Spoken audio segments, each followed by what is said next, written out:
Good evening, everyone. Welcome to another great episode of Four Guys Roundtable Show. And it is the night of Hell in a Cell. And yes, I've only watched one match, while the rest of you guys probably watched way more than me. But I'm behind, but that's okay. That's what we call a bedroom at night, the Hell in the Cell. TMI. It's beautiful. I'm just going to be like, yeah. I'm so glad my wife does not watch this. Right, so she has no clue. She's like, what did you say about our bedtime? And like always, I'm joined by Pat, Aging Nitro, and Jeremy. Besides Hell in a Cell, how is everybody doing today? I don't know. Apparently something's happening with cheesy breadsticks or something later. That's on you, bro. That has nothing to do with the other three of us. I don't know. We heard something about breadsticks, and then we heard they're cheesy breadsticks, and it was like, ooh, what the? And cheese can be white, and we know white stuff. Cheese, white, yep, all goes together. So. And once again, we've now discussed that all our female listeners and possible viewers, so we apologize. I love to watch Pat's face during any of those discussions. I just watch him now. They changed the 8 a.m. mass to a Spanish mass, so I'm not doing so good. One of the things I've never had an issue, just like talking in regards to that type of topic, sexual orientation, innuendos, or whatever. I like really no filter. But I feel like the older I've gotten, my filter has just been like less and less. Like I don't give a shit. I think I'm going to turn into one of those really cool old perverted men. I feel it. You know what I'm gonna do? I can't. I want to say I can't wait because I don't want to be that old yet. But I could see myself 92 years old. Let's see, that's like it's like 50 some years from now.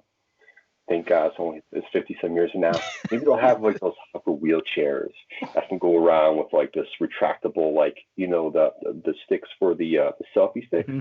And myself the retractable mirror one just will go around. Hey baby, how you doing? Oh my God. As long as you don't have a camera attached to it, I think we're okay. Maybe. What you're saying is you're going to be the person that like mothers are teaching their children the phrase "stranger danger" for. Correct. Okay. They're gonna be like, Julia, do you see that man over there in that hovering wheelchair? He's a bad perverted man. Stay away. Don't take his candy. I want candy. Strangers have the best candy. You know, it's funny. Well, it's also Halloween time, so candy's going around. I mean, don't know if anybody's actually trick-or-treating, what with COVID, but, you know. We're having trick-or-treating. Like, they haven't shut it down here yet. They're not, like, there was debate about it being shut down, but I think the borough people stood up and said, I don't fucking think so. Don't you cancel trick-or-treat on our kids, you bastards. And so they didn't yet. I've seen some where people are using, like, PVC piping and going from like the front door down to like the porch or like all the way down the driveway to the mailbox and like just like a candy stuff. That's awesome. I think it's pretty damn cool. People come up with some creative shit for it. It's pretty insane. Somebody should have like a hand that launches candy at kids, like fires and like fire. Like you have to dodge out. Oh shit! Like they have like the t-shirt gun. Like the t-shirt gun. They shoot candy balls at people. Just loaded up with candy. Like, hey guys, put your bags up. Get ready. Shoot it all in the air. They're all fighting. They're all fighting in the street. You know, they're all well within 6 feet of each other, fighting for the candy in the street. Spread the candy love. Spread the candy love. So two of you guys' football teams played the other night. That game was awesome. So yeah, no, I won't rub it in Pat's face because that game was not worth rubbing in anybody's face. Watching that game, it was just. No, you should. I mean, you know, you're not supposed to blow a double-digit lead in 5 minutes. So I agree, you shouldn't, but. Knowing the Giants and how bad they are, and knowing how the Eagles play and how bad they are, I was not surprised to see the Eagles down 21-7. or no, 21-10. Sorry, 21-10. I was not surprised to see that. What I was surprised to see was actually the Giants implode like that and shoot themselves in the foot like 6 times to lose that game. It's really not that hard to fathom, because while I believe the Giants defense has been in and like, not all the time, but in places and in certain times of certain games better than I expected them to be this year. The very obvious weak part of their defense is their secondary, and they also had a couple of guys who have been playing more significant snaps the last few weeks who were out on Thursday night, so they had to put back guys into the lineup who they had basically benched, and those were the guys who were basically, fucking up. So, it is what it is. But since I know Jeremy and I root for this same team, I would say, what was worse, the way that the Giants blew the game on Thursday night, or the way Penn State blew their game yesterday? I mean, some of us enjoyed the second part of that. I would say the way Penn State blew it was worse, because it was totally and completely on the coach. The Eagles-Giants game, the players blew it, more or less. That's really what happened. Because, again, the Giants also had the chance to put the game away. Jones throws that pass to Ingram, and it goes off of his goddamn hands. He catches that pass. He could have gotten to the end zone, but at the very least, it would have iced the game. Penn State takes the lead, then stops Indiana deep in Indiana's own end. There's like 1:40 left on the clock. Indiana only has one timeout. Penn State, for whatever reason, runs plays, and Indiana lets them score. And then they go up 28-20, but they left too much time on the clock. And, so Indiana was somehow able to drive down the field, score the touchdown, score the 2-point conversion, and then they won it in overtime. The call in overtime on Indiana's 2-point conversion was bullshit. Yes, he did not reach the damned end zone. But again, you can't blame the referees, because, like I said, Penn State's up 21-20 with the ball at Indiana's, I don't know, it was like in between, I think it was inside the 20-yard line with 1:40 to go, and Indiana only had one timeout. All Penn State had to do was take a knee 3 times, let Indiana burn their timeout, but take a knee 3 times, then kick the field goal to go up 24-20. They would have been kicking off to Indiana with, at most, 30 seconds left on the clock. Indiana would have had no timeouts, and they would have had to drive down the field to score a touchdown to win. They very likely would not have been able to do that.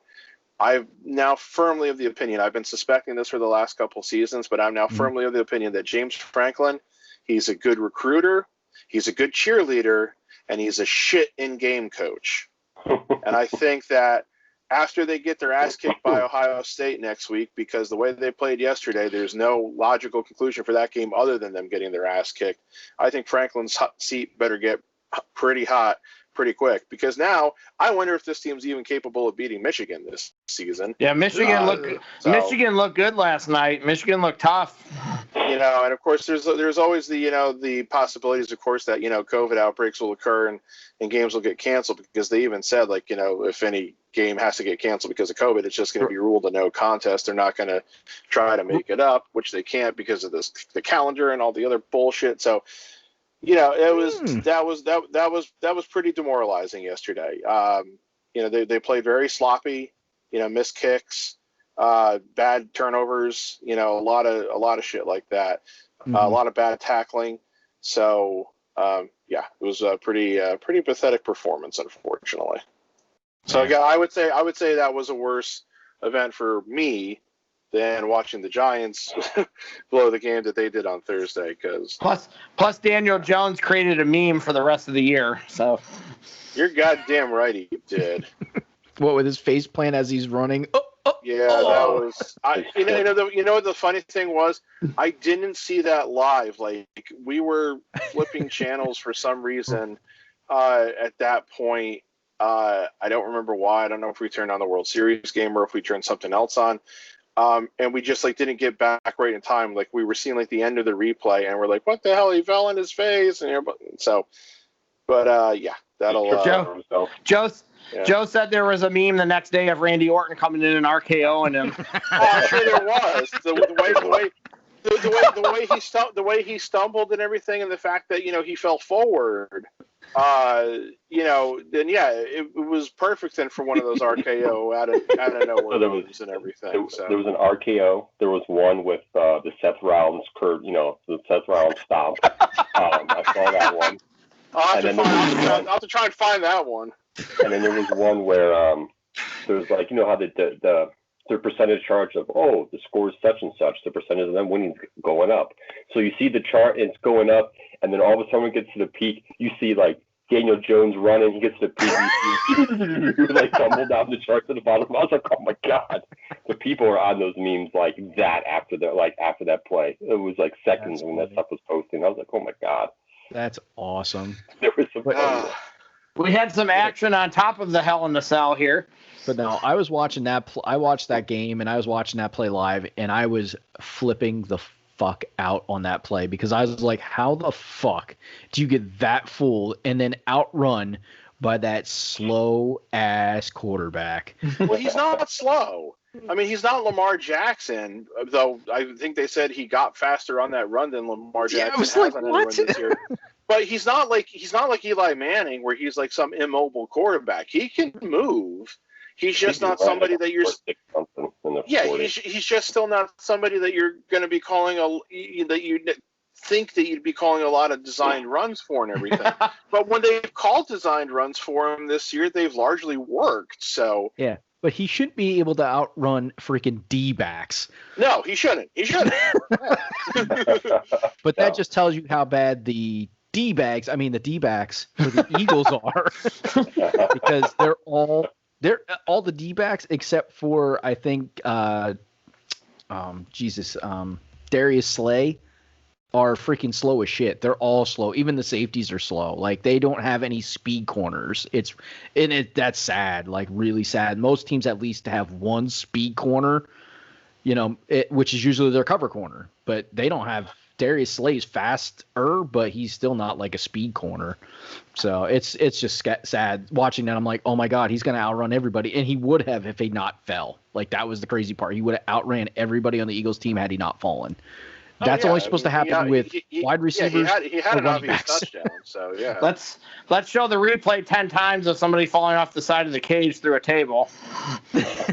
Oh, I thought you were just about to say Daniel Jones falling down 10 times. Well, I mean, look at this. For as bad you've got to cover for the dead spot, Matt. Yeah. For as bad as he's playing this year, it's great that the Dallas Cowboys really suck ass. Yes. They got manhandled kind of enjoyable. By the Washington football team today. That was great. They got manhandled. Nice. They got manhandled, and Andy Dalton almost got killed. Oh, jeez. Like it was in like the third or fourth quarter. And it was one of the few times I watched any football today because when days where the Giants don't play, I tend to not care about any other game that's going on. But for a brief time, I was watching some of it, and Dallas had like a third and whatever from like inside their own 20. Dalton couldn't find anybody open. He broke for a run. He went into the slide, and the Washington player kind of led with his like helmet and shoulder. I don't remember which part contacted, but in real time it looked very, very sick. I mean, because it was like he's like going for the slide, and it was like boom. He hit him so hard Dalton's helmet flew off. Yeah, see, he got thrown out of the game, and he should have been thrown out of the game. Dalton obviously, like when they took their time, and like when he was walking off the field, then you could tell he was on, as my dad calls it, queer street, because that's not some kind of homophobic slur. No, that's a very odd thing to say. I think it's an older expression too, but he had like just that look on his face where you could tell like the lights weren't fully on, and that he probably had a concussion. And I think they said they put him in the protocol, and I'm sure he does have a concussion. So so Dallas, because obviously Prescott's out, they had to put in an undrafted rookie who started his college career at Pitt and finished at James Madison It's like if that's the guy the Cowboys are going to have to use the quarterback like next week when they play the Eagles. Hey, the Eagles might be able to win this division by default because of Giants are terrible, Washington's not much better, and the Cowboys are without their quarterback. They might win the division with 4 W's. People have been talking about that. How somebody could win the NFC East with only 4 wins, and I'm like, I can't see it being that pathetic. But they're talking about the Eagles going 6-9-1, winning the division. It could happen. I mean, because if they win the rest of their division games, they go 6. They get 6 wins. Yeah, I mean, so they could do that, lose every other game they play, and they'll get in because they're just. Whoever gets to play that division winner in the first round, that's like a bye. Yeah. But I mean, so there's 2 byes in the NFC this year. I mean, it's happened a couple times now where we've had a sub 500 team make the playoffs because of the 4 division format or 8 division format if you want to look at the entire league. But I think Carolina was 7-8-1 the one year, and wasn't Seattle 7-9 the one year? But that bad that this 5 wins though or not? Yeah, I mean that's just it. It's never been a race to see if they can be if they can be worse than like those teams. So that'll be interesting. Well, I think I know what just happened. I guess Matt's feed's a little bit ahead of mine in terms of watching the pay-per-view, so don't say anything. His face says it all. Yeah, I know his face says it all. I don't know why he thought Orton was going to win Cheerios. this match. He does win, Pat. Oh, that's worse. I didn't want Orton to win. I think he's a piece of shit. That makes no sense. Right. Why would you have 3 matches and let one guy win the first 2? Well, okay. Let's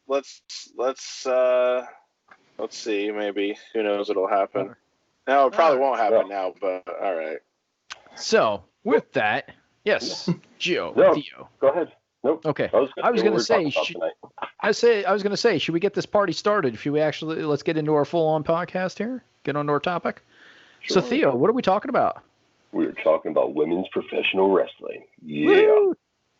Talking them ladies. Yes, indeed. All right. Yes, indeed. So we're talking about ladies wrestling. All right. So, or we should say more preferably women's wrestling. And we're gonna have Darth Pat definitely weigh in on this quite a bit because we want a little bit of history, not a crazy history story, but a little bit of history in women's wrestling. Because we all know that it has come a long goddamn way from where it was. Especially in the last 5 years. Yes, in the last 5 years, and even more so from where it started with like the Fabulous Moolah and those ladies who paved the way for women's wrestling. It's come even a long way from there. I mean, leaps and bounds from there. So Darth Pat, you want to start us off with a little quick history for women's wrestling? Okay.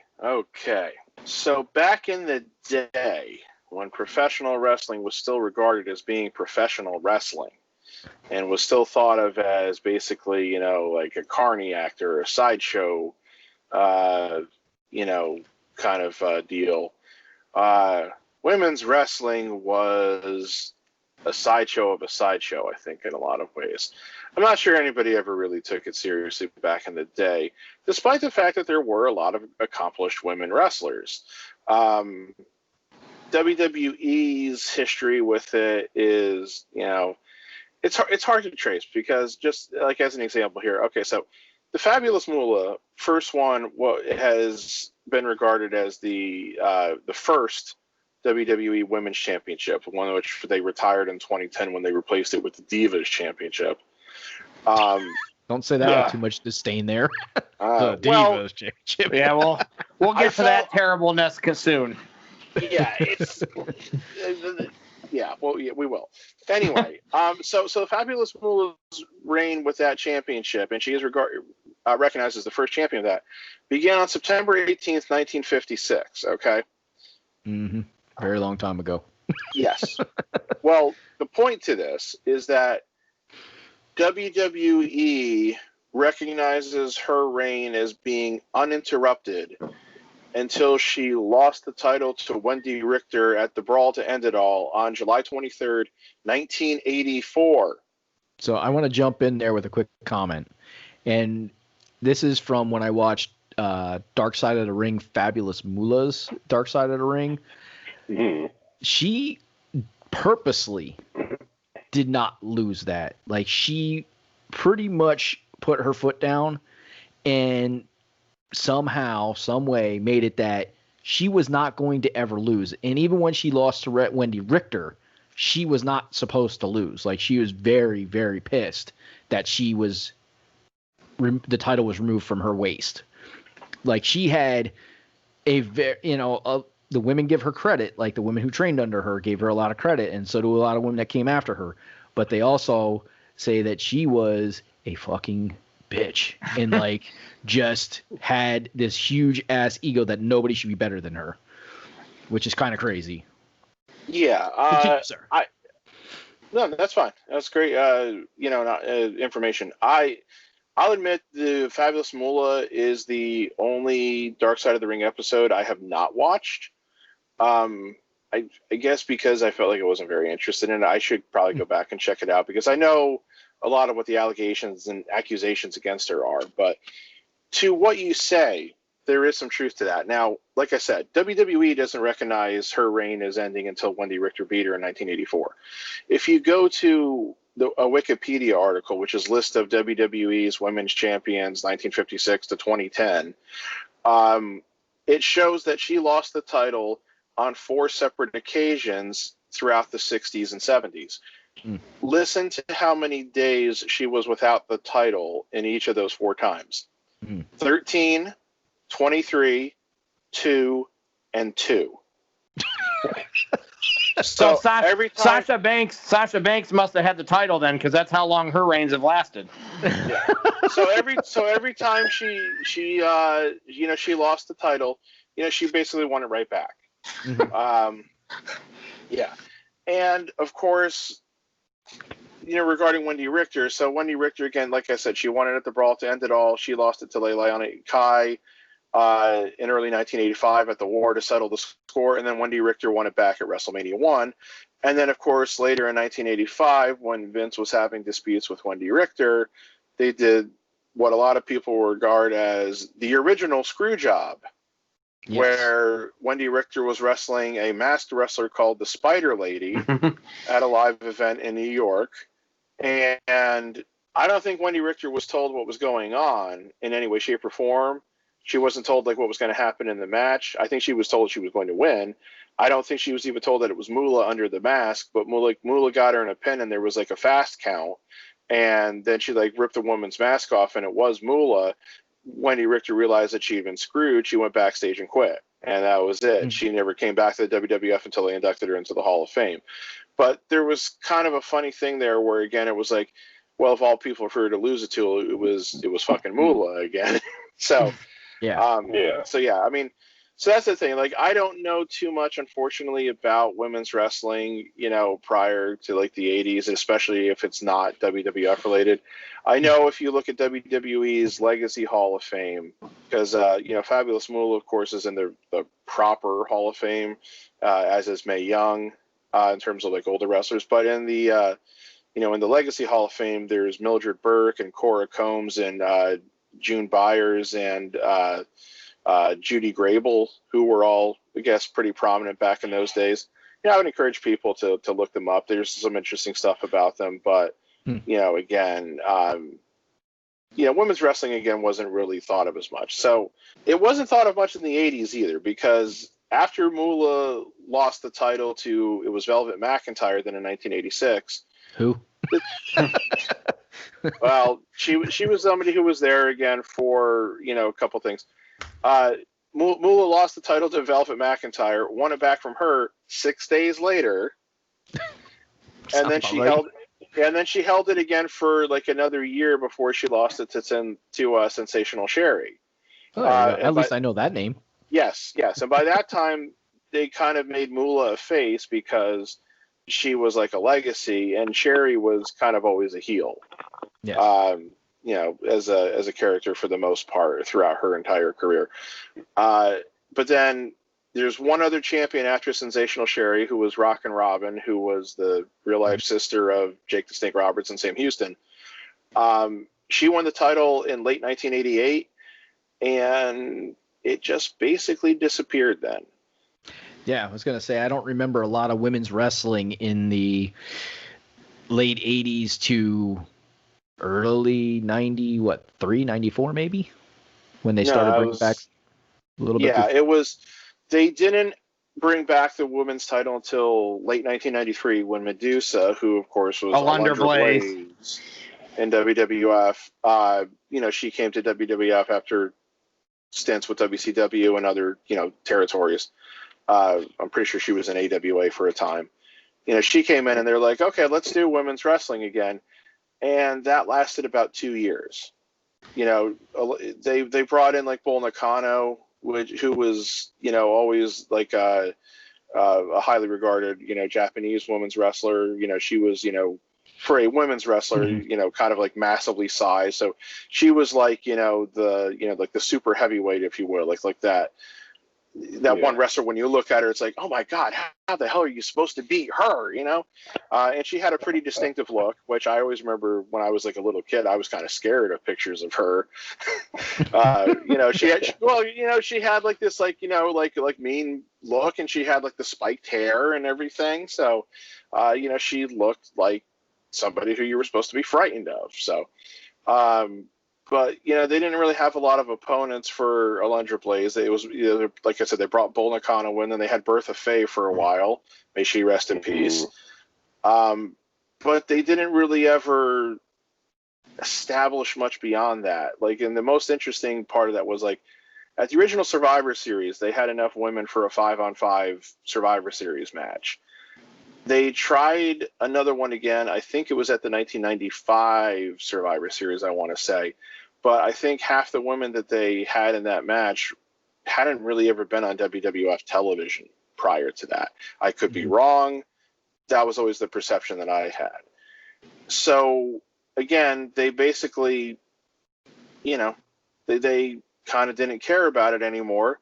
And then, of course, Alundra Blaze shows up on Nitro in December of 1995. And, with the WWF Women's title and live on air, drops it in a trash can. Well, if I remember correctly, a lot of those women's matches were more about hair pulling and slapping, and they weren't really maybe a body slam here or there. But I don't want to say they were real like intricate style wrestling matches. They weren't. Yeah, They didn't have, what I remember of them is that they did not have a lot of sophistication. I just don't think, again, Vince really ever had, a lot of time or care for it. And I've always kind of wondered I'm going to call her Medusa because to me she's, that was the character that she was played the longest. I always kind of felt like what she thought about her, like 2.5 year stint there in WWF, because I really think that she probably wrestled more and wrestled better prior to her WWF stint and everything. She was she was ahead of her time. Yeah, she was like really good at what she did because there was nobody else for her to wrestle. She would have been fine if she had came along years later. She would have fit in. I think she would have succeeded more 10 years later because she would have fit better even with like Trish and them once they got established. I think it would have helped her to be around other people that she was just very ahead of her time. I felt like Alundra Blaze got stuck in just like we've talked about Owen Hart kind of being ahead of his time. She was kind of like that too. Yeah. So yeah, kind of like pick any non-super heavyweight guy who wrestled in WWF from say like 1985 to 1998, really. Be it Owen Hart or the Dynamite Kid or Leaping Lanny Poffo, before he was the Genius. Guys who were, thinner, lighter, more athletic, more acrobatic, that kind of thing. They just, like the times hadn't really got to the point where, again, that's who people were really looking at as being like the best workers and like, the main stars and everything. So kind of an ironic thing about women's wrestling then in the 90s.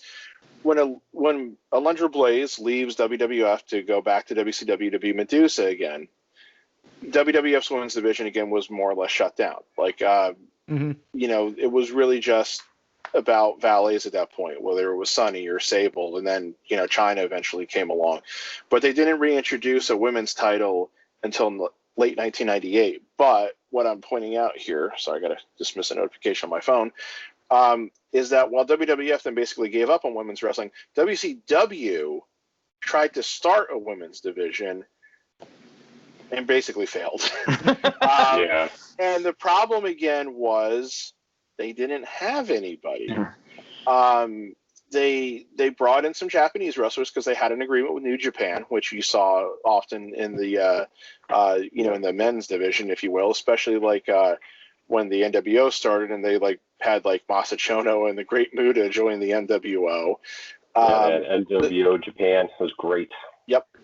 But so they brought in Bull Nakano, I think, a couple times. They brought in Akira Hokuto, who's a very well-known Japanese women's wrestler. I think they even brought Luna Vachon in once or twice. And she had some. That always felt like a missed opportunity to me in WWF because she was there when Medusa was Alundra Blaze, but I don't really ever remember them really feuding for the women's title, and it's like felt like they probably should have. But so like they didn't really do a lot, and then eventually I think it was in sometime in early to mid 1997 at one of the pay-per-views they had Medusa wrestle Akira Hokuto for the WCW women's title with the stipulation that if Medusa lost she would have to retire, and oh my god, they had Medusa lose. Yeah, made no sense. And so that was basically the end of the WCW women's division. And I think Bischoff has said in his podcast that as far as he knows, that Akira Hokuto still has the WCW women's title belt. So that's pretty interesting. So, yeah. And then we get the Attitude Era with WWE. So, yeah, when we get to the WWF Attitude Era, if you look at the champions between 1998 and 2001, I'm just going to give you the list. Jacqueline, Sable, Deborah, Ivory, the Fabulous Moolah again, Ivory, the Cat, Hervina, which, if you recall, was Harvey Whippleman in drag. Jacqueline again, Stephanie McMahon, Lita, Ivory again, and then Chyna. And then it was while Chyna was champion that she basically was fired or walked out, controversy as to which was which, before they reintroduced the belt at Survivor Series in 2001. But my point is, during that, like, say, what is that, about 2.5 to 3 year stretch there, even though they had some good wrestlers, Jacqueline and Ivory are in the Hall of Fame. Chyna's in the Hall of Fame. They had some women who could work. The division was still a joke. Well, they were doing bra and panties matches, and right. The division was much more about bra and panty matches, evening gown matches. It was because it was the attitude. Yes, because it was the Attitude Era. It was about TNA, and I don't mean Test and Albert. Speaking of TNA, though, wasn't it about the Attitude Era or a little bit after that TNA started becoming? Because that's one of the reasons I started. Well, I watched TNA from the beginning, but it was very sporadic, and their X division and the women's division became very popular for that program. So they kind of started getting some of the indie females that were busting their asses to come to TNA to kind of put on some good female matches.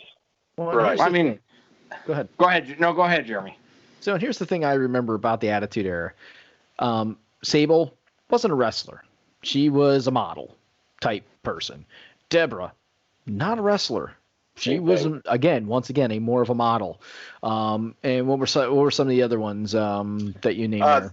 The Cat. I mean, she was Jerry Lawler's wife. Yeah, and I don't really remember her much. She She got in a lot of trouble because she actually showed her boobs on TV at a pay-per-view one time. Yep. Oops. Yep. She wasn't a wrestler either. No, she wasn't. Stephanie was not a wrestler at that point. I mean, she wasn't. I mean, we know Stephanie's in good shape and everything because she's married to Triple H and all that. And Stephanie, I guess, can go out and work a match now. When she won the women's title back then in 2000, I mean, she couldn't. She wasn't a wrestler. She wasn't a worker. Yeah, I don't remember how many times she ever defended that title before she lost it. It might have been just that one time. So yeah. And I think that WWE got lucky because I think they were just going to use Trish as a valet and something, and then she turned into a wrestler and ended up being the best out of all of them. And I don't even think that was planned at the beginning. My guess would be no, because she definitely was a valet, and I felt like that's what they were going to do with her. And she metamorphosized into a really good women's wrestler. And I think that happened by accident, kind of, though. I don't think that was the plan. I agree, because out of the ones that Pat mentioned, the only two that I can say, besides the Fabulous Moolah, were actual wrestlers were Jacqueline and Lita. Were like the two, and I'm sorry, and Ivory were really actually good. And Lita was, out of those three, was the best out of those three as far as wrestling ability. So, I mean, no wonder it was considered a joke. I mean, who do you really have? You have three people that can wrestle, and the rest are just. Well, they got at some point they got Molly Holly, and she was fine. Well, so that's what I was kind of transitioning to, another problem that they really had with the women's division is what they didn't have in the women's division. And what I mean by that is they had a female superstar that they created who started to think a little too much of herself and thought she was only going to wrestle men. And that, of course, was Chyna. Yes. On the podcast that I listened to, it took a long time for her to acquiesce to competing in the women's division, competing for the women's title. Now, part of that, again, you could say is because there wasn't really much of a women's division when they first introduced her and this and that, and so she was always interacting with the men. But because then, of course, they had her be Intercontinental Champion a couple of times and everything like that, I think she felt like that, she was always going to be competing against the men. And that's what led, I think, ultimately to, obviously all the backstage stuff too. But I think that's one of the reasons also that led to, her being fired or just leaving the company, however you want to regard it. So when they restart the women's division in that Survivor Series in 2001, they did a six-pack challenge match. It was Trish, Ivory, Jacqueline, Lita, Jazz, and Molly Holly. Jazz is a wrestler. That's actually not too bad. Four of them are in the WWE Hall of Fame now, and you could make arguments for the other two, who were Jazz and Molly Holly, basically. I always felt like Molly Holly was underrated as a worker. Jazz, I think, even though that she won the women's title a couple of times, I can see why she was never really fully over in a lot of ways. She didn't do a lot. She didn't really have a lot to go with on the mic. And if you were going to rank those six women by looks, she'd probably come in sixth. For sure. I'm not saying that to be like some kind of misogynistic. No, you're right.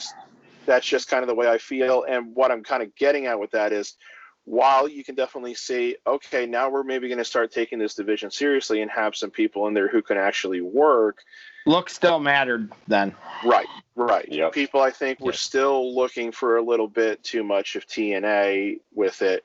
And let's face it, they did still do bra and panties matches and that kind of stuff. Absolutely. And even while they had the women wrestlers, this is also still a time where you've still got Stacy Keibler and Tori Wilson and Dawn Marie and probably some other ones who I'm forgetting off the top of my head right now. I'm not gonna lie, I was a big Stacy Keibler fan. Not gonna lie. But that was for a totally different reason. You could put in that conversation, that time frame too, and but I'm just saying. So it's like you still had the valet women. Yes. Who were not wrestlers and who, while they gave them some, training so they could like bump or whatever and they could do a match, they're not women who were really supposed to be wrestling. And, I guess to the credit, they never really put the title on those type of women in that era. As time went on, then they added Gail Kim, they added Victoria. And, like you mentioned about Trish, not really, I don't think anybody really fully expected that she would become a wrestler and everything like that.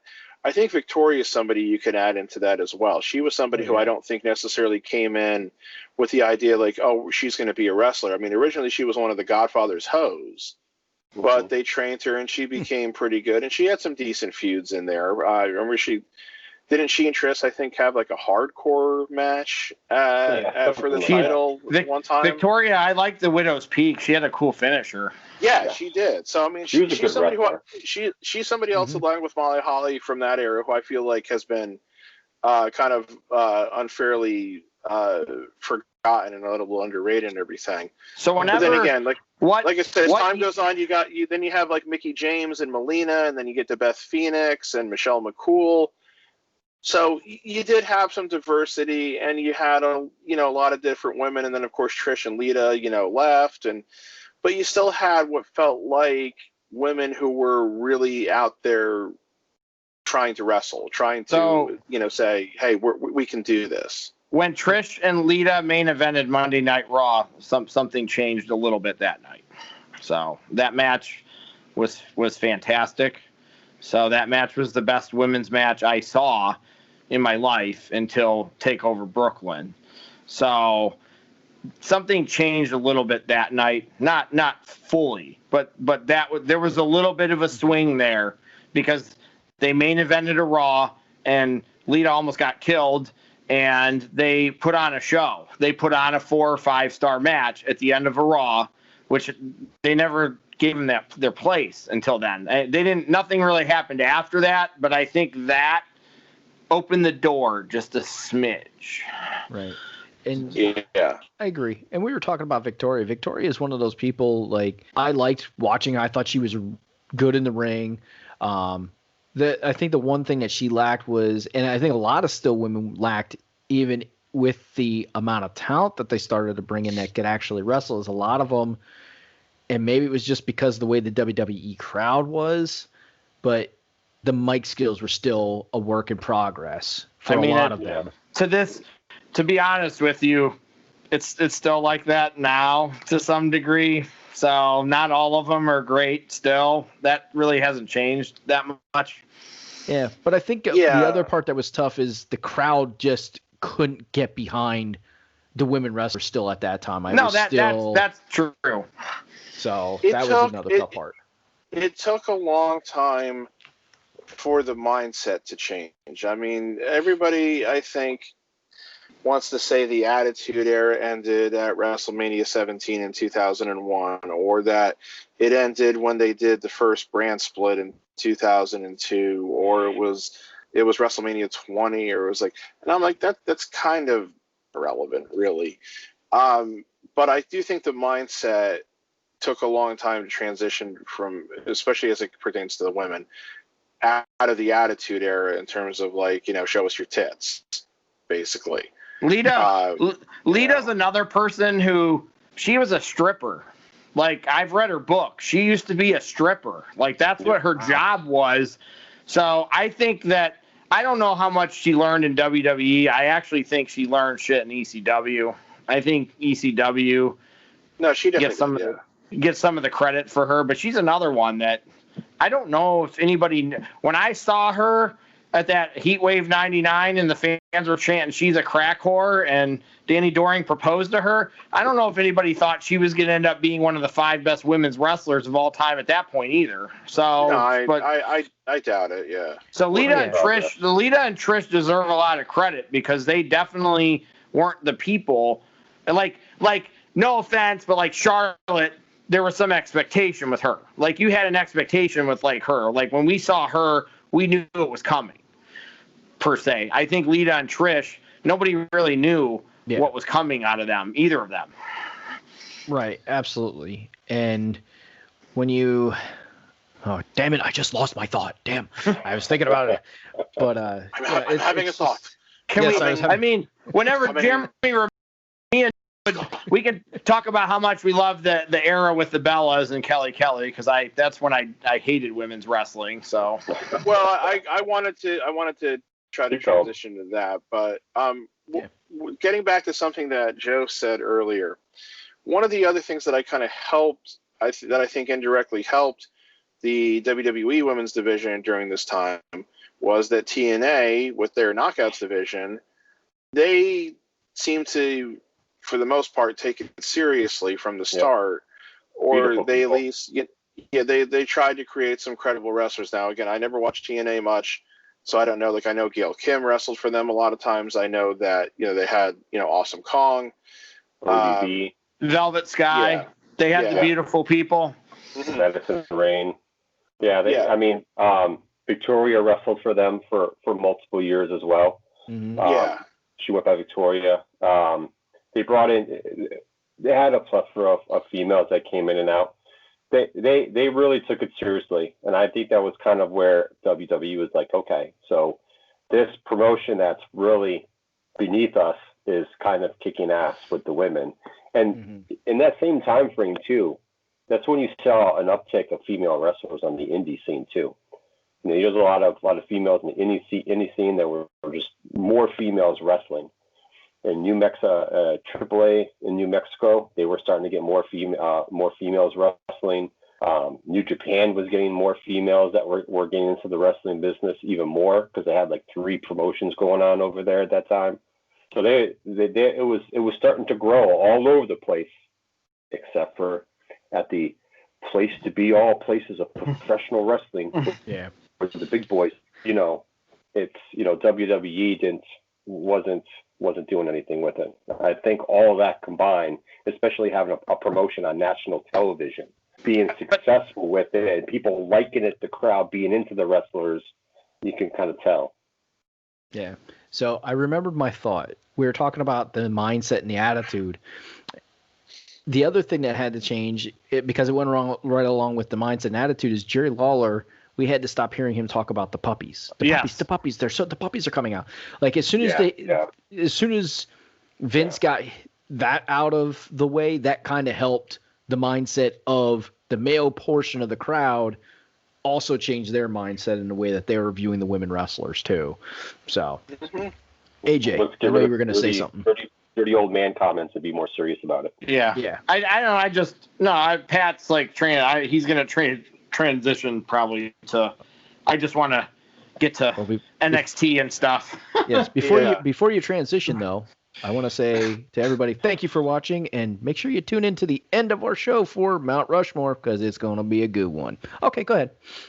All right. So I think what ultimately hurt the WWE women's division was that in the span of about, I want to say it was 2 or 3 months in 2006, Trish retired and Lita left. Yeah. They were the 2 biggest women on the roster. They were the 2 most popular women on the roster, even though Lita was a heel at the time.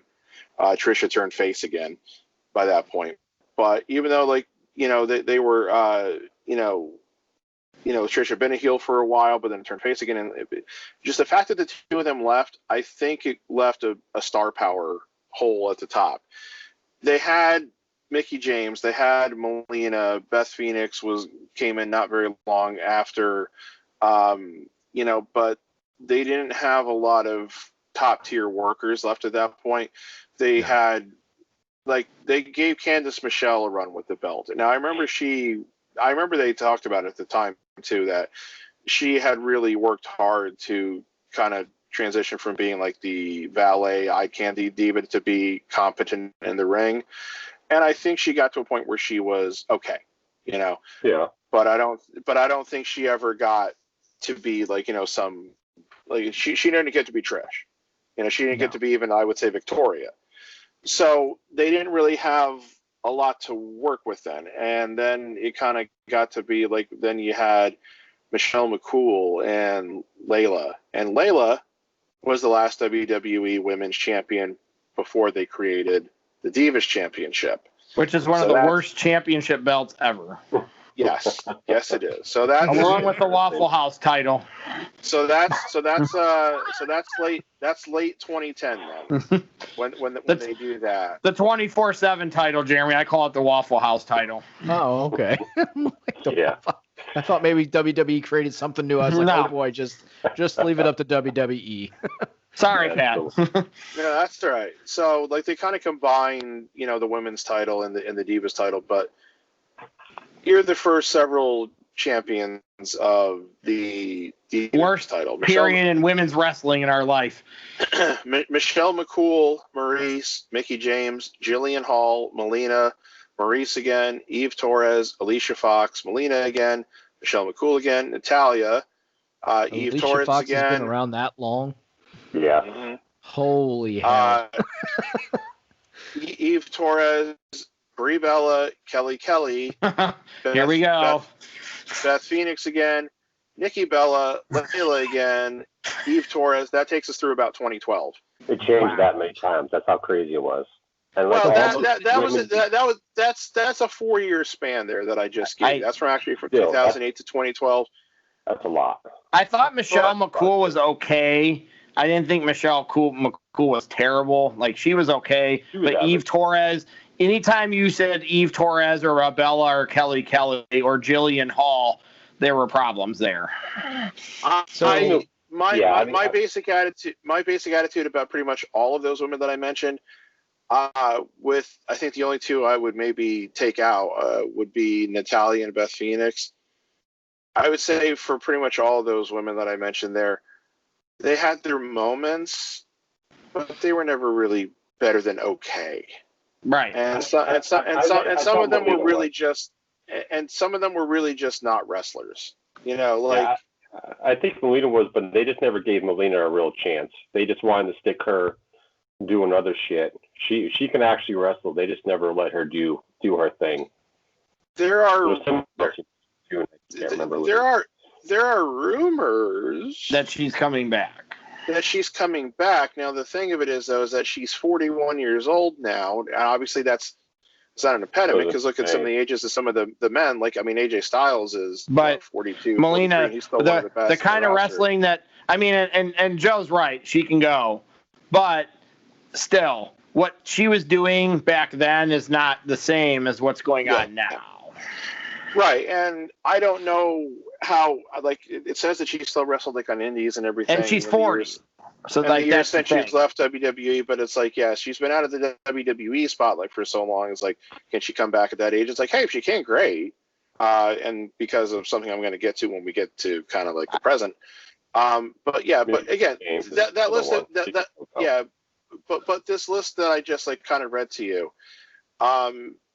This was in the era where John Laurinaitis is in charge of talent relations. People power. And Kevin Dunn is still, one of the main producers backstage, and they, for whatever reason, and I think it was more Laurinaitis. Well, it was probably really both of them. You come right down to it. The mindset seemed to switch from let's find good women's wrestlers to let's find models. And we'll train them to be wrestlers. Well, see, correct. And there's the point I wanted to make. Like, we went from Trish and Lita and getting some good wrestlers that still were pretty, so Vince was okay with it. Because let's be honest, Vince really pulls the strings here altogether when it comes down to the final say. Back to the ballet style model. And then, like Pat was saying, now let's train them to try and be wrestlers, which you have to be I don't care what anybody says. If you're going to be a wrestler, you have to be a legit athlete, like a legit athlete of some type. You can't just step into a ring and, hey, we're just going to train you to be a wrestler and hope for the fucking best, because that's how people get injured and get really injured. You have to have some type of serious athletic ability, no matter where. And that any kind of athlete, volleyball, basketball, football, baseball, regular wrestling, whatever it is, you have to have some kind of athletic ability. There's got to be something already there to work with. Some of those women had that, but some of them definitely did not. Move to the next. Matt doesn't want to talk about this anymore. Genre. Yeah, I'm done. I don't want to. I mean, the Bellas and Kelly are the best description of those women who just didn't have any kind of an athletic background. And Kelly always comes off as like really being like, a sweet person and everything, but she really didn't have a lot of business being, wrestling in the ring. And to be fair to her, I think she just did what she was asked to do. So, Sure. The Bellas, of course, there's been all kinds of backstage stories about them, especially if you listen to what's her name? Maria, but yeah. The only thing I'll say about the Bellas, like I'll say one nice thing about them. When all the other ones came in, they realized that they had to up the ante. So they did probably get a smidge better when Charlotte and all them came calling, because they knew the crap that they were doing wasn't going to cut it anymore. Mm-hmm. I don't like the fact, and I think me and Joe have had this discussion, I don't like the fact that they tried to claim like they were the start of the women's evolution. That pisses me off, because they were not the start of it.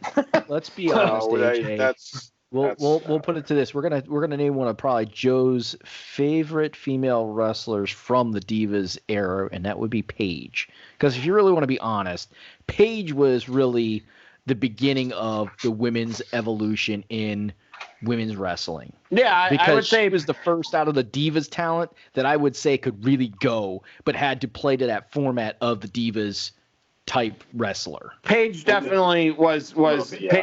Paige and AJ Lee, to me, those two kind of like started us heading in the right direction finally.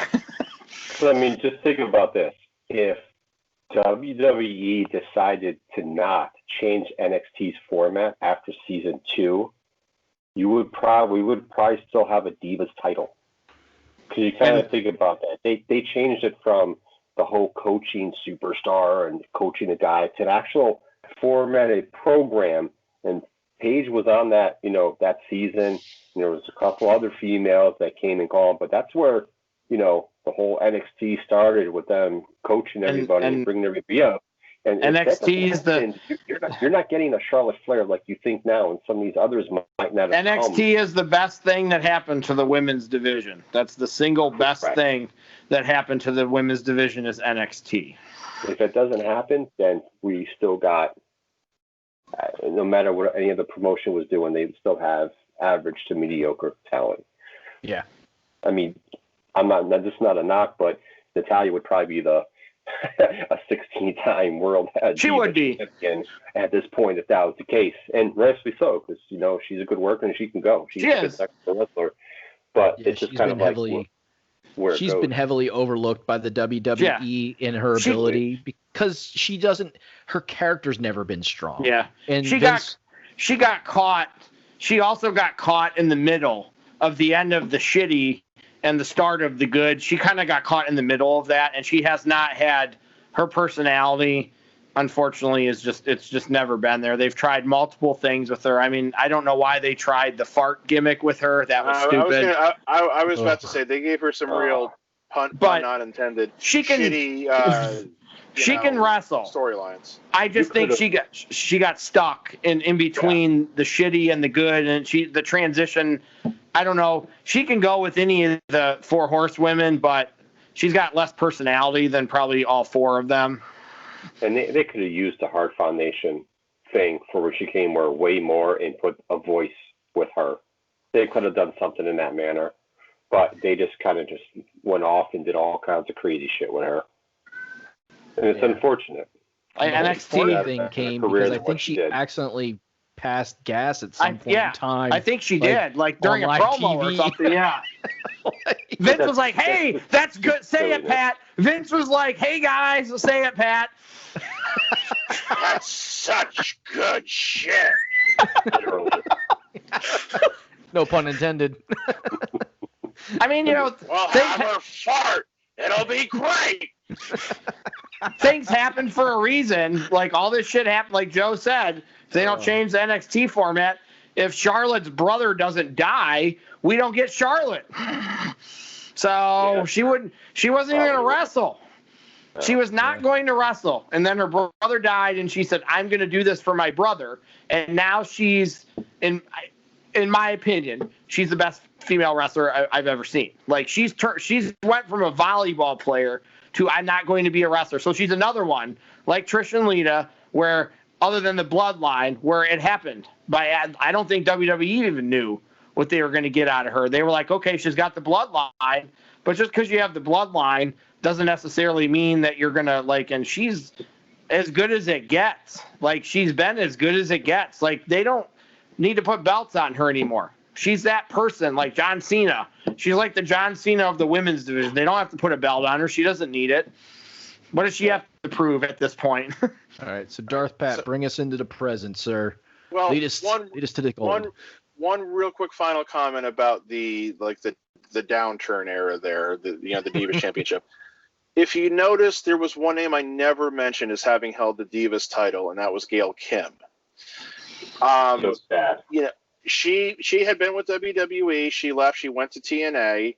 She did really well there. She came back to WWE, and they did shit on her. They did shit. They did nothing with her. And if you recall, she was in some battle royal that I think was for the title, and she eliminated herself. And she basically just walked out of the company. And then she went back to TNA and she started kicking ass again. And I think she's the only female in TNA's Hall of Fame. So far. She didn't fit. She didn't fit with WWE at that time. She didn't fit at all with what they were doing. No, she could wrestle. She would have been better in the current era. Definitely. Than she was then.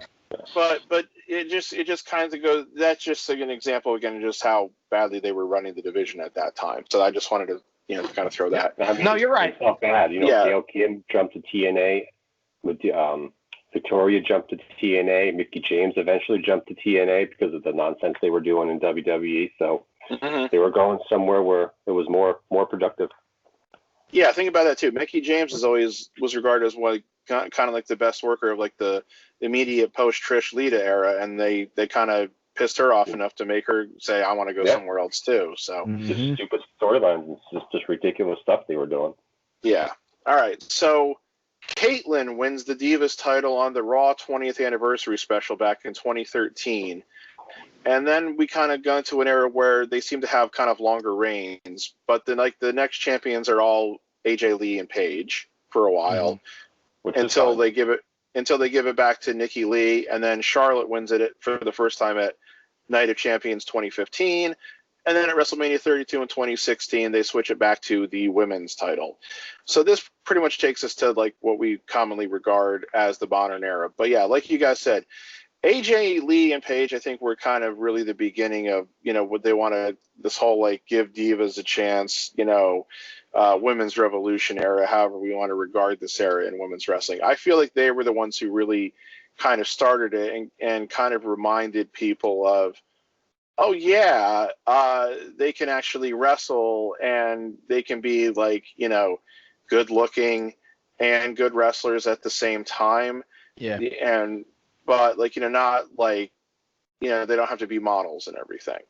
Correct. No. So yeah. So that's basically where we've been. So I mean, Charlotte, Sasha, and Becky, all debuted at the same time there. Where, I don't want to give them short shrift. I mean, like you said, Alicia Fox was still hanging around. Tamina Snuka's been there. She's still hanging around. Yeah. I think she started with the company when she was 18 years old. Yeah. That's the other part. So she was super young. Yeah, it's but time for her to freaking retire, okay? Yeah, so stop me if I'm wrong here. When they did the whole women's revolution beginning, they had the 3 teams of 3. It was Paige, Charlotte, Becky was one, right? Tamina and Sasha. Tamina, Sasha, and Alicia was one, and then it was no. I don't think it was Tamina and I don't think Alicia was with Sasha and Tamina. I thought it was somebody else. Okay, was Naomi? Was Alicia with the Bellas in that? Maybe. And maybe it was Tamina, Sasha, and Naomi, maybe? Yes. Okay, that sounds about right. Yes. All right, so, so they start doing that. Now, that didn't last very long, luckily, for good reason, because it was very forced, and I don't think the audience ever really fully bought into the way that they tried to. No, that was corny. That was corny. Well, but the good thing was they just kind of let it go for a little while, and then like when natural things happen, like they turned Paige heel first because she was getting jealous of Charlotte, and then eventually they turned Charlotte heel because, let's face it, Charlotte's a natural heel. She sure is. She really is. Not saying that she's been bad as a face, but it feels like she's always been more comfortable. She's better as a heel. Yeah. Bayley eventually hits the roster. Then Alexa Bliss eventually hits the roster, and then you eventually get Nia Jax. Then you kind of get to the Ronda Rousey era. Now, I don't have anything against Ronda Rousey for her tenure, because she took to it, I think, pretty well, pretty quickly. Like, she was putting on good matches. The problem with Ronda Rousey, and the issue I will have if and when she comes back, depending, is that I feel like she is going to end up being like the female Brock Lesnar. And that when she's there, everything has to revolve around her, but that she's not going to be there for long enough, and she's not necessarily going to help somebody else out. That's like if she comes back. I don't know that Becky pinning her at WrestleMania helped Becky. I mean, I don't know if Becky was any more... Not in the shit finish that happened. Right. Like, yeah, throw away like the circumstances of the match itself. It was like, was Becky any more over because she pinned Ronda? And then she already was at that point. I really don't think so. I think she was probably the hottest thing going into that match, and it was just like, well, this is the coronation. In a way, it was like, when Austin won the title at WrestleMania 14, he was already the hottest thing at the time, but and it was like when putting the title on, it was just kind of like the icing on the cake. Alicia Fox was with Team Bella. Okay. So it must have been Tamina, Sasha. It was Naomi. I guess Naomi, yeah. So we now have the women's division. I'm not really sure the best way to put this. Joe? So Team Bad was Naomi, Sasha, and Tamina. Yep. And Charlotte, Paige. Yeah, it was PCB or something, so yeah. Yeah. And that was Paige, Becky, and Charlotte. Yeah. Yeah. So I want to say this about the current state of women's wrestling. The one cool thing is we get to see a lot of different personalities. But the downfall is there are some scary looking individuals that are in the women's division. Nia Jax, and not because I'm not saying she's not a beautiful person, okay? Just because she's scary. There's some scary like individuals. Like Awesome Kong was a scary ass wrestler for female wrestlers. Like just like any big, dude for male wrestlers can be a very scary looking. And I still remember that battle royal in TNA when Awesome Kong had the wardrobe malfunction when she went out of the battle royal and her boobies were hanging out. I could have done without that image. I'm glad I didn't see that live. Hey, just to kind of tie like the old to the new. Awesome Kong and Nia Jax are like the Bull Nakano of this era, basically. Absolutely. Yes. So it's just like I think it's really great where the women's division has come because you get to see a lot of different types of women. You get to see there's a lot of different interaction, just like there's always been in the men's division. You have your smaller people, you have your bigger people. You have so it's awesome. But along come with it, now you have some of the scary, like intimidating kind of factors, which it kind of throws you for a loop if you're not ready for it. When you're watching women. Shayna Baszler's a little bit scary looking too. Yeah, I would put her in the can be scary at times, and I think that's just more of like her personality, as well as the dark eye makeup that almost makes her look like a raccoon, kind of throws it off too. She does look like, I don't know if I'd really want to end up on the wrong side of a battle with her in a dark alley either. So. Oh no, because she's a legit MMA fighter. She'd probably kill you. She's she is a little older too. I was actually surprised when I looked. She's like 38. I was like, oh, I didn't realize she was actually. She's a badass. She's a badass. She's there to kind of fight and do that kind of stuff. She's not ever going to be like the best in-ring performer, but she's a badass and she does a good job of playing that part. So I think Theo, unless Darth Pat, we're up to date with our history, right? We're kind of up to the present day. What I wanted to say was, when I look at and again, I'm watching so little right now, but I feel like, and this really applies to just WWE. We'll talk about AEW in a second. I think that with the problem I'm finding with WWE's women's division right now is that I feel it's a little stagnant. And what I mean by that is, I don't feel like anybody is really, growing. Anybody's like star is rising. Well, Bailey sure has in the last year. So Bailey 100% has. So yeah, I feel like she's done well. And again, I never thought she could be a heel, and she's kind of proven me wrong on that.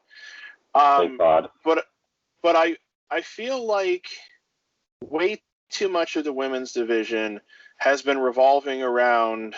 Wow, that's the so-called four horsemen. That is one, and then it's because how often do you get? They were.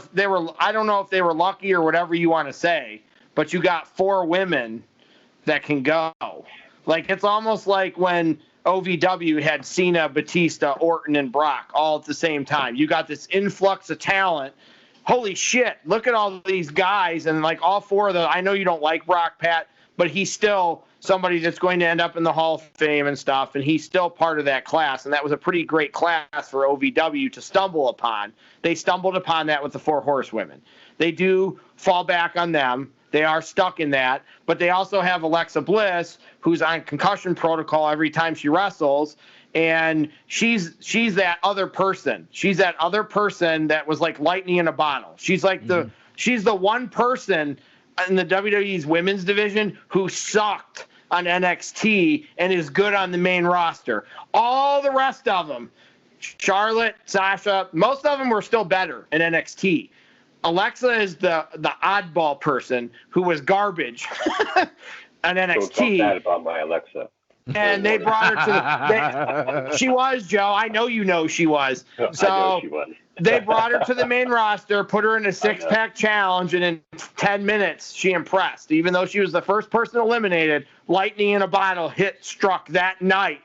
And 2 months later, she had the belt. And she was great. She's been great, but she's tiny. And when Nia Jax and people like that start tossing her around, she's going to get concussions. So they have to protect her. So there's one person who's super talented, who's really good on the mic also, that they can't really put her. I want her in a program with Asuka right now. They're not going to put her in a program with Asuka. She wrestles stiff. She'll give Alexa a concussion without even trying. So Asuka's somebody maybe. Asuka's somebody maybe that there's something there. I don't like her, and I don't care about her. So if they're putting her on the back burner, I don't care, because I don't want to see her jibber jabber on the microphone every week, because I think it's stupid. So she can wrestle, but she's terrible on the mic, and her character is garbage in my opinion. She's a really good wrestler, but I don't know if she's ever going to really be able to speak English enough. They need a mouthpiece. She needs a mouthpiece. If there's ever been somebody in WWE that needs a mouthpiece, it's Asuka. Yeah, so I was going to say that I feel like one of the best women's feuds that they've done in the last couple of years that didn't involve any of the four horsewomen was the Alexa Nia Jax feud. Like when, Nia Jax was basically Alexa's enforcer who was very blatantly being used. I mean, it was a recycled storyline in a lot of ways, but I thought it still worked very well. And at the end, yeah, you wanted to see Nia beat the crap out of Alexa, even though there's size differences and everything. And I think somewhere in that she concussed her. So right. So, but like so, yeah, but what I was going to say is. Time either. Yeah, what I was going to say is I understand the reason that they keep falling back to the 4 horsewomen, because they can all work and because they can all talk on the mic. Now, I know you think Becky sucks on the mic there, AJ, but again, some of the others. Right. So this is the way I'm looking at it. You look at almost every other female who's on the roster right now, and you can point out to some issues with them. Nia Jax, she's hurt other people and she's been hurt herself. Alexa, obviously, she's got the concussion history, so they do sometimes give her the porcelain doll treatment, you know. And obviously, she's doing the stuff with Bray right now, so I don't even know if she's necessarily in the women's title picture, really. Maybe they'll do something there. We'll have to wait and see. Asuka, obviously, it's the language barrier because I don't know how much English she speaks, but she's obviously not great at it because, and look, I'm not again saying that to be xenophobic or anything, and I hate that I keep making these qualifiers, but it's like if she, but no, it's like if she was better at speaking English, she would speak English more. You know what I mean? It's like if she could do it, you know, if she could do it, she would do it, even if she maybe didn't sound, even if she didn't maybe sound the smoothest. I mean, if she could speak it where she could be understood, you know, sufficiently. I don't think they would have her doing the stuff, like you said, where she's doing now, where she comes out, she basically screams phrases in Japanese and then says like 2 words in English and then does like that laugh. It's like, it's kind of weird, especially since she's a face again now. So it's just very odd she's doing that. From time to time. WWE is a little bit strange about this because Zach has told me on numerous occasions that Nakamura is on up, up, down, down, and he can speak English, and he's understandable. But on WWE TV, they make him out to be not understandable. And Zach said that he's not perfect, but Zach says he speaks English well enough that they should be able to put a microphone in his hand and let him cut a promo. And they don't. I seem to remember. Well, I seem to remember with Nakamura when he first came to the main roster, he did speak English because he was a face. He was speaking English well enough. But then, like when he turned on AJ, you know, like he turned heel, like the WrestleMania match and everything. I know speak English. Right. Like, you know, that was really funny though.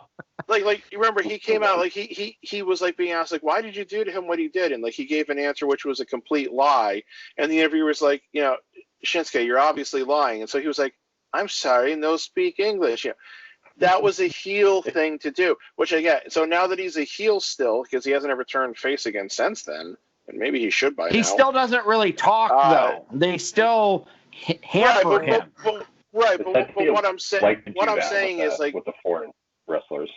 It's a heel thing to have him not talk or to only speak Japanese now. Like if they were to turn him face again, which I think at this point maybe they should, just to also maybe try to freshen some things up. Maybe they'd let him speak English again, or they should. But like you said, Asuka needs a mouthpiece. Yeah, she does. But 1, they don't really use managers anymore, and 2, they definitely don't give faces managers. So that's a problem. No, go ahead. So here's the other thing we also know about Vince. Is Vince loves to play off the ethnicity of people. So we know. I would not be surprised. That's an age-old tradition in wrestling. Yeah, I would not be surprised if Vince, even if Asuka can speak English well enough to be understood on the mic, does not say play up to the Japanese thing, you know, like we don't want you to just you be Japanese and that's all you need to be, and you speak your Japanese, and you know, I would not be surprised if that's what Vince wants from her, and that's why she hasn't ever made that leap. I wonder though, because like I said, Nakamura did speak English well enough when he first came into the roster as a face. When Asuka first came to the roster, she was a face before she turned heel and then back face again. But from what I remember from her initial face run, she never talked, period. No, like she didn't speak really at all. So yeah, so who knows? But yeah, it's a struggle. It's a struggle. EO is kind of the better version of Asuka for me, at least. So, and they're gonna have problems with her too when they bring her up. So, yeah, usually when they subtitle everything when she talks on NXT, we get subtitles from her. So, oh, that's fantastic. Yeah, right. But like if you look at like some of the rest of the women on the roster right now, like you said, Shayna, Vince supposedly soured on her pretty quickly after they brought her up to the main roster. I still think eventually she's going to get. I think that she'll get a push eventually. I still think that it's going to come. So I think the reason why he soured on her is her looks. I swear to God, that's my feeling. I think he felt like I can't put the title on her. She's not good looking enough. She also but he put the title on Nia Jax. So yeah, but she's got like the Samoan lineage and blah blah blah. So when she was in NXT, she tore through everybody, and there was nobody even that fought who I legitimately thought was going to beat her. She never really had to do anything on the mic. So her mic skills were kind of lacking in NXT. The best promo she's ever cut in her WWE career was the one where she was making fun of Seth Rollins for getting Becky pregnant and stuff. That was the promo she needed. So all of a sudden I'm like, oh shit, Shayna's actually got a personality and she can actually talk on the mic. Maybe they just didn't let her. So I think her character is flourishing, and I think maybe that was the right move for them not to push her yet. I think it's actually going to benefit her. They did it with Brock. Sometimes they rush people, and it doesn't always work out. So as much as I wanted Shayna to win, now I think it was okay for them not to do that with her, because I think she's going to be a better version of herself when they do put her in that situation. Would you agree with that, Joe? I would say so. So to be honest with you, I think when she gets her push, they should do something with her and Ronda whenever Ronda comes back. That'd be a great feud between the two of them, because I really don't think they're going to have a four horsewoman versus no, they're not. The other two are not. They're too green and they're not good enough to be on television. And I don't think WWE wants to take that chance of putting those other two on, especially the one. It's too much of a liability because she's just not. They're not there, Joe. Or we would have. Yeah. We don't even see them on NXT. They were in the crowd on Raw Underground because they don't know what else to do with them. Until they start wrestling on NXT, then it'd be a good idea when Ronda comes back to put her in a feud with Shayna. Maybe not right at the beginning, but build up to it when Ronda comes back and there's some random words or whatever, and see the two former MMA fighters go at it in a wrestling ring. Maybe have a vacant belt at that point for some odd reason, and they're fighting for the title. Do something crazy with them. It's there to be done. So I know, Theo, you wanted to share with us the top female wrestlers. The PWI list that came out. Yes, the PWI. So let's move on to that, and then we can talk a little bit maybe about AEW, and then move into Mount Rushmore. I believe that this list that Joe is, I believe it's from August or September of last year. So it's October of last year to October of this year. Yeah, October. So PWI's annual top 100. So I'm just going to go through the top 25. I'll bore everybody with the whole 100. Top 25 of the pretty much more important women who have been wrestling through all the different promotions. So, of course, we have this year at number 1 is Bayley, followed by number 2 is Becky Lynch. Then we have Asuka, Charlotte Flair, Sasha Banks. We have Shida, Tessa Blanchard, Rio, Io Shirai. This one I always mess up. Mayu Iwatani. If I say your name wrong, I apologize. Jordan Grace, Shayna Baszler, Thunder Rose, Kimberly, Nyla Rose, Taya Valkyrie, Kylie Ray, Nikki Cross, Kairi Sane. Oh, speaking of Kairi Sane, did you guys watch the YouTube video I sent you guys? Hell yeah. Her match at the Underground. Yeah, insane. Against who is she wrestling again? That was Penta from the Lucha Brothers. Yes. Pentagon, right? Yes, that's an insane match. 22 is Britt Baker. Then we have Bianca Belair, Dakota Kai, and Allison Kay. And I cannot stand Bianca Belair. I hate her. I can't stand her too, Jeremy. She drives me nuts. That hair thing, I'm sorry, you whipping me with hair. That better be the strongest hair ever, because I've been hit with hair and I'm not. That don't hurt like that. I've never really liked her. So. I'm on the other side. I'm indifferent with her. I don't see a huge problem with her. I like her from time to time. I feel like with the little promos, like the athletic promos, they're kind of like making her like a female version of Mr. Perfect with those old school things. I don't kind of feel like they're trending on that a little bit. She's not worthy. Oh, jeez.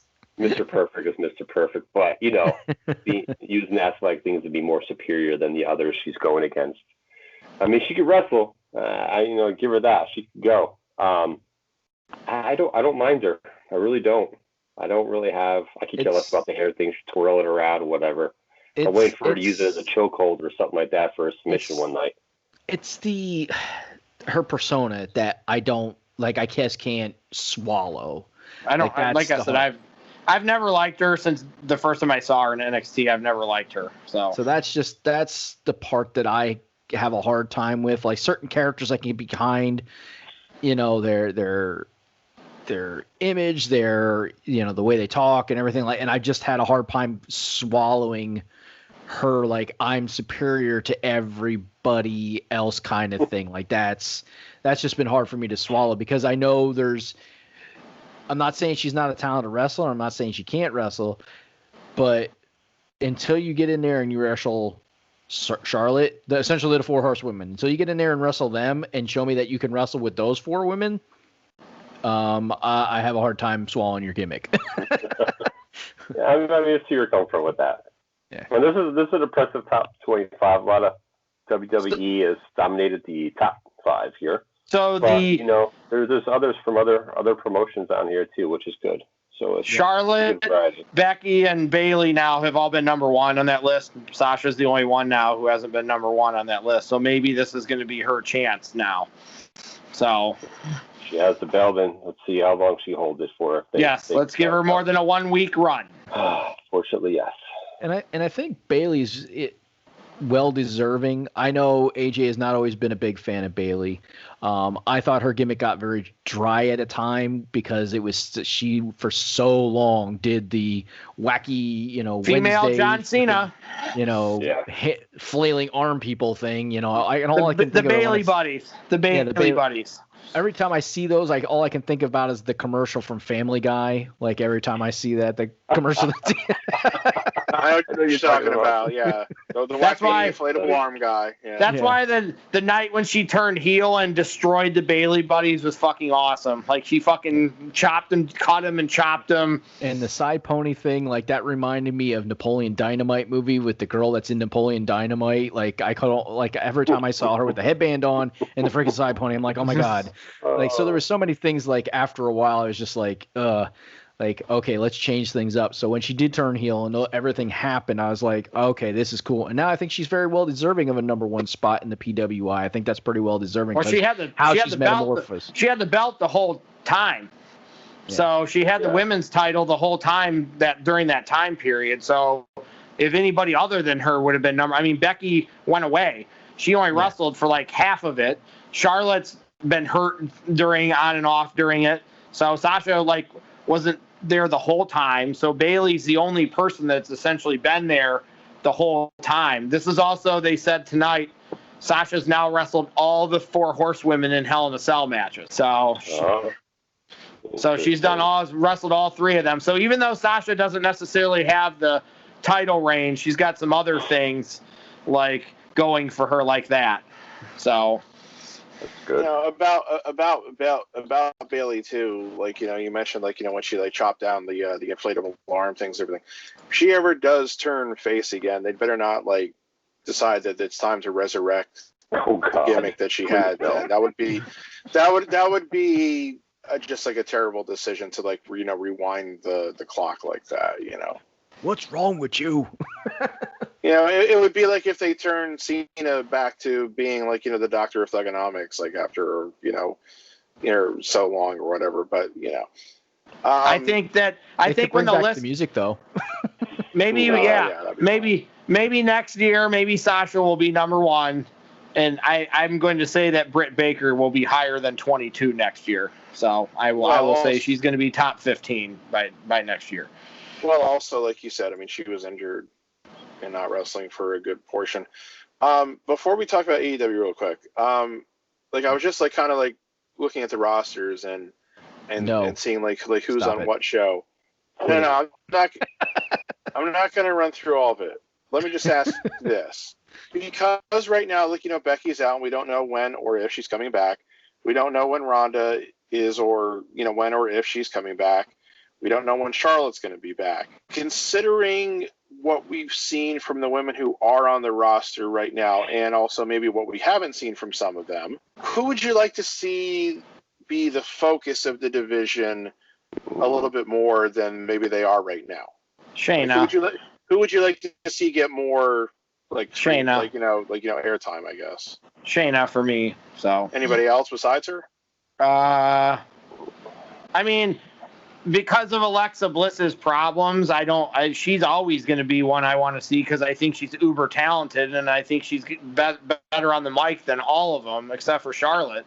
But I think because of her concussion stuff, I don't think we're ever going to see her get back to that place again. So it's unfortunate because I really like her a lot and I think she's that person, but I don't think she's ever going to get back there. So she's somebody who I wish, that's why I said I want them to put her in a program with Asuka because she's definitely that show is struggling. When you have Lana winning a battle royal to fight Asuka, you're running out of people clearly. So they have issues on that show. That show is struggling. The two people that are the most viable people to go after Asuka have the women's tag belts right now. So that show is where there's more of a struggle right now. At least you have Sasha and Bayley on SmackDown, and they're probably not done yet, and we're probably going to get 2 more matches or whatever. That feud's not over. So you can kind of fall back on that there. Raw is where the problem is right now because they don't really have any viable contenders for Asuka other than the women's tag team champions. Not anybody that we're taking seriously. So. Yeah. Jeremy, Joe. It's kind of like one of those things, like you don't want to take the tag belts off of Shayna and Nia right now. They need to keep it for a while. But it's kind of like if you're not serious about Lacey Evans, if you're not serious about Natalya, if you're not serious about a couple of the other ones, maybe it's time to bring Rhea or Io, somebody else, you know, from NXT and put them on Raw. Rhea would work. Rhea would work. Like she is somebody that is probably ready. She fought Charlotte in WrestleMania and had a good match. So Rhea is probably somebody who's ready. So they are in a place where they could potentially. They missed it with her. They missed it with her once. So she did really good at Survivor Series last year. And then I think she had visa issues or she ran into problems around WrestleMania. And I don't, that's why she didn't win. But she was hot. She was hot going into WrestleMania. Maybe the no crowd thing hurt too. But Rhea was hot going into WrestleMania this year. And then something happened to take that completely away. So I think it was a little COVID thing. Losing to Charlotte, I would say, was one of those. Well, but I think she was supposed to win, though. I think she was going to win there. But then there was, right after WrestleMania, people said her visa expired, and she said it didn't, but wasn't on TV for like 3 or 4 weeks. So something clearly happened where I think they changed the plan with her. I think she was going to win, and I think they changed their mind, and I think it was because of something that happened non-wrestling potentially related, why they changed, because she was hot, and they could have pushed her and bumped her. And I know they bring these people up to the main roster and they usually ruin them. So not that I care, but fat ass Keith Lee is the perfect example now. They've already ruined him. I'm loving every second of it. But they don't know what to do with NXT people when they bring them up. So now me and Joe have had this discussion. Do I really want Adam Cole on the main roster? Probably not. No. They should bring Rhea and Io. It's going to have to happen at some point. And give the other females they have down there, let them run.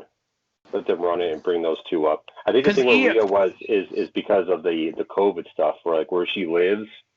Like, she wanted to keep traveling back and forth, and they were, like, on lockdown. So, like, she was able to go to Mania, but, like, once she returned back to her country, she wasn't leaving anytime soon. So she wasn't able to get that special pass to get out, to come back over to the U.S. Yeah, and honestly, Darth Bat, I don't have anything to weigh in because I haven't watched any wrestling except for like a match here or there in any significant times to say this is a lady wrestler that I'd like to, a women's wrestler I'd like to see get pushed. Tessa Blanchard is somebody that's viable, but she's so volatile and she doesn't know how to keep her mouth shut. And nobody really wants to roll the dice with her. So yeah. So to answer my own question, just to try to make this quick, like Lacey Evans, no more. It's not happening. No, they've tried it both ways. They've tried it both ways with her. They've tried it both ways with her as a heel and a face. The gimmick's dumb. Just no. Dana Brooke, no. I mean, okay, just having her tag with Mandy Rose right now. Okay, maybe see where that goes. But I think it's pretty clear that Dana Brooke can't hold it as a singles wrestler.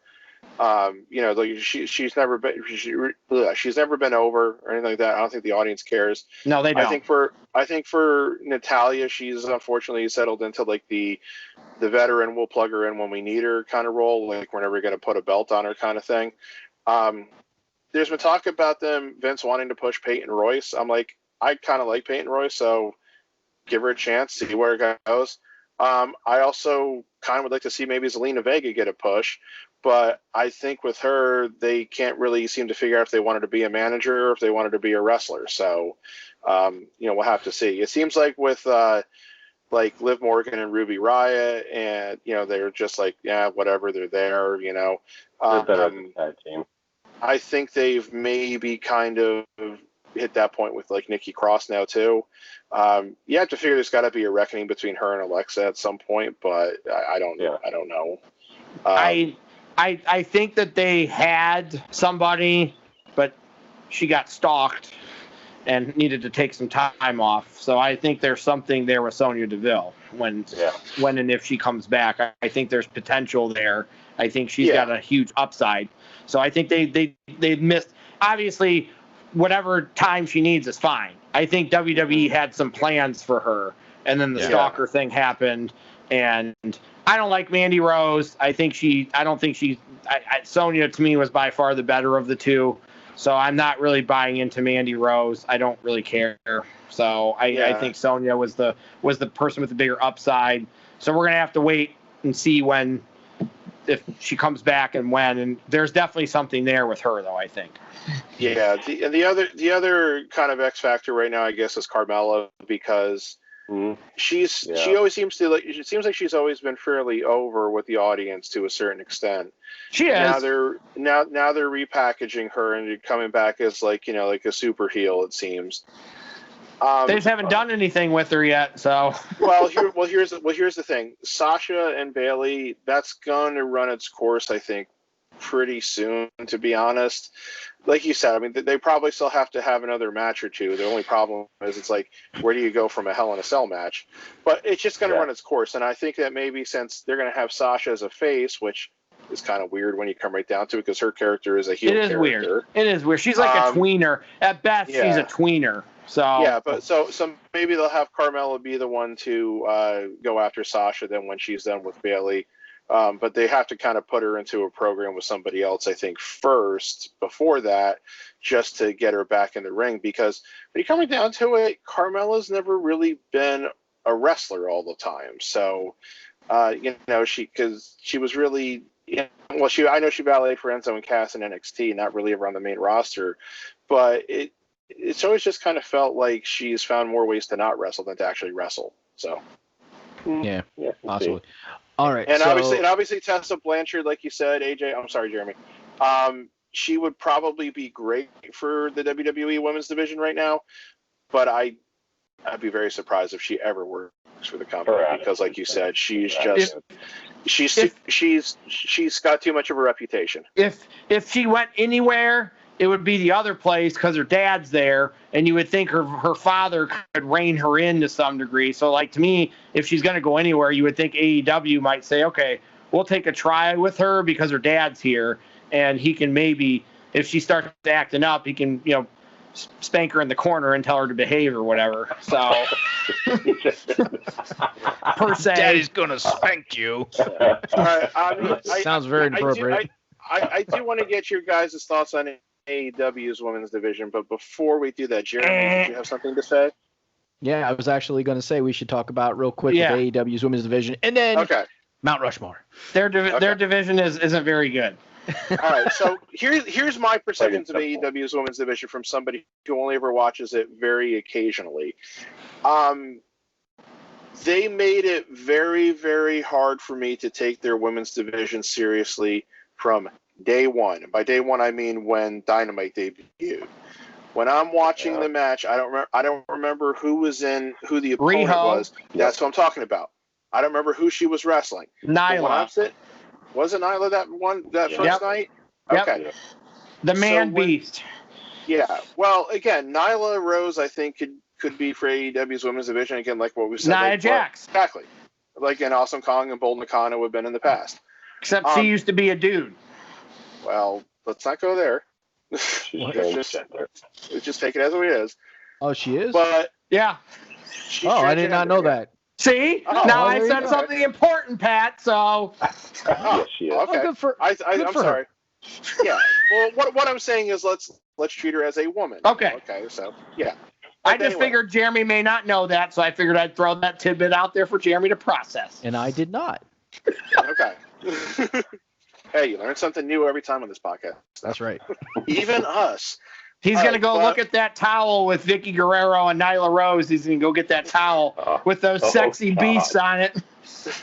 All right, passing on that. Thank you. AEW just made it very hard for me to take their women's division seriously from the start because in that match, AR says about Riho, she's been a professional wrestler since she was age 9. I swear to God, when I heard him say that, I picked up my remote and rewound it to make sure that I heard him say 9 and not 19. JR is senile and fucks up on every show. So No. That's the gimmick. That's her story. I looked it up then, and they're saying that, she's been a professional wrestler since she was 9. And I just went, no. I'm sorry, no. You cannot be a professional. You cannot be a professional anything at age 9 unless it's a professional getting on your parents' nerves because you're a 9-year-old kid and that's the only thing you could be a professional at. Or a professional ass kisser kissing your teacher's ass. There you You go. could be a prodigy at that age. She was not. That's not a professional, though. I There's a difference between being a prodigy and a professional. Anyways. True. So that just made it very hard for me to take AEW's women's division seriously. And then when I was watching a show a few months later, and I forget her name now. She's the one who's been out injured. And so Statlander? There we go. Were they trying to tell me that her gimmick is that she's from outer space? That is 100% true. She's used that in the indie scene as well. Oh, okay, but once again, how the fuck am I supposed to take this shit seriously? I'm not trying to get old Jim Cornette here, but that's just shit that, like, when I hear it, my brain goes, no. I mean, just no. So in a 4-way tag team match, Nyla, Statlander, and Penelope managed to hurt Britt Baker. So your best person that you have, they hurt her because they fucked up a spot and put your best person out for months because That sums up their women's division, and that one night summed up their women's division. And Joe, mediocre. I believe Joe that Statlander elsewhere is probably good. I have not seen anything out of her in AEW yet, but Joe watches wrestling, and I trust Joe's opinion. So she probably is decent. I don't know if they don't have any chemistry. None of these women have chemistry with each other. You can tell. None of them do. Like, Sheeta and Big Swole just wrestled and that was terrible because Big Swole is garbage. I don't think Sheeta is terrible. I just don't like her. But they have no chemistry. None of them have chemistry with each other. I don't know what's going on backstage with any of them, but you can tell after her. But she got hurt because people don't know what they're doing. So it's just it's been a hot mess. They don't know who to put the belt on. They've got some kind of comfortability with Sheeta, but then they brought Thunder Rosa in, and I was like, oh, shit. This girl can wrestle. Yeah. This girl can go, and they must have signed her to some short-term thing because she hasn't been on TV for a month. So, I mean, I felt like I liked Britt Baker from the first time I saw her, but I also felt like she seems a little unsure of herself. I think doing the heel turn was probably the best thing they could do. No, they did. Could have done for her. She needed that. She's got way more confidence now, and she's completely changed from. Because you were right, Pat. She was very unsure of herself at first. So I feel like, I mean, they still need to let her run as a heel for a while, especially once she's actually able to get back into the ring. But I feel like then they could turn her face, they could make her the number one face, and there wouldn't be much of a problem there. But yeah, it's like, what do they have besides her? And it's like, I'm kind of the opinion, it's like, let's say I was like, I'm just making up these numbers. Let's say the main roster on WWE right now has 20 women on it. Let's say if I'm number 19 woman on there right now, not really being used much, but I'm getting paid all the time, and I have a chance to leave, and I could go to AEW. And it's like, if I was watching AEW's women's division, I'd be like, I think maybe I'll stick here. Maybe my fortunes will improve. I'm like, I might get more TV time there, but oh my God, they don't. It's a train wreck. So, I don't know what TNA has as far as their stuff is going on right now, but they're fine. If you gave me two options, I'd go to TNA or AEW, I would be going to TNA.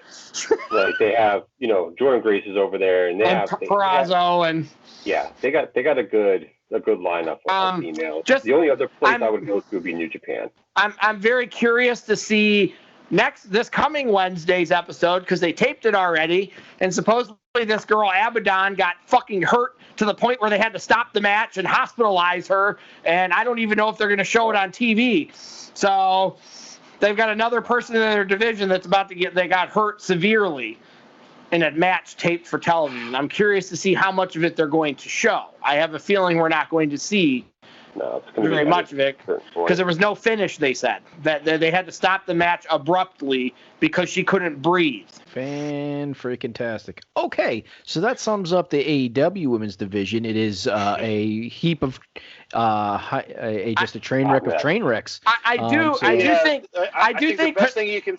I'm sorry, I was going to say, I think the best thing you can say about the AEW women's division is that it's a work in progress. I think Penelope Ford is pretty good.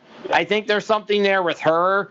I think she's gotten lost in the shuffle, per se, because they'd rather put Nyla Rose on TV or somebody else. I think there's something there with her. She's the other person I've seen something saying, okay, maybe if they find something to do with her. Yeah, I guess what I would just also like to just kind of criticize, like I just said, about the best thing you can say about the AEW's women's division is that it's a work in progress. Dude, you've been on TV for a year. It shouldn't still be a work in progress. You should have been able to find something. I mean, well, they need to start signing people to actually permanent deals so they can continuously work on them and develop them, instead of, because I've heard Jericho say it, because he's one of the the main people that kind of got this whole thing started with the backing of the guy. I can't even think of his name. Tony Khan. Thank you. Yeah. That said they're not gonna really hold people to contracts because they want them to be able to go out and wrestle wherever they want to. Well, there's a big problem with that. Yeah. You don't get them in, and you don't get them working with all the other talent on a consistent basis. that's a problem. You're definitely right. At some point, they're going to have to say, look, you're wrestling for us. You're on our roster. Now, maybe that's something that they're kind of waiting for the pandemic to be over to do, and in which case I can understand that. But, yeah, they are definitely going to have to assert some control over a roster to be like, because at some point they're going to have to be like, we need to start – our numbers need to start going up. I don't know if they really have, so – They needed somebody like Thunder Rosa because I think she's established and she's a veteran to some degree, and I think she could have helped in that locker room. She could have helped make people get better. Because I even think Britt Baker needs some seasoning. She still needs some seasoning in the ring. I mean, you would think, hey, Adam Cole's her boyfriend. Maybe he could help her. But, and I think she trained with Candace and Johnny, too. So, some of her training is from Candace and Johnny. So, she's been trained by people who are really good at their craft. So I think that she's got a huge upside. I just think somebody like Thunder Rosa would have helped that locker room because they needed an established talent who can help them, and they still don't have that. Awesome Kong, when she's around, is fine, but she's not around right now. And unfortunately for Cody, eventually he's going to have to come to the realization that I don't know if his wife is meant to be a wrestler. So no, she's not. She's not. and I also think that for their own sake, AEW better realize that Vince will take Britt Baker the second he can. He will.